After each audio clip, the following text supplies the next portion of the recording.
ஒரு நாள் இயேசு ஒரு கிராமத்தில் நடந்து கொண்டிருந்தார். அங்கே மக்கள் அனைவரும் தங்களுடைய பிரச்சனைகளோடு அவரை சுற்றி வந்தார்கள்.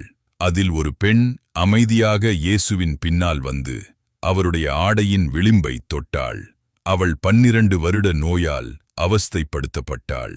ஆனால் அந்த நிமிஷமே அவள் குணமடைந்தாள். இயேசு திரும்பி, "என்னை யார் தொட்டார்?" என்று கேட்டார். அவள் பயந்தபடி முன் வந்து உண்மையை சொன்னாள்.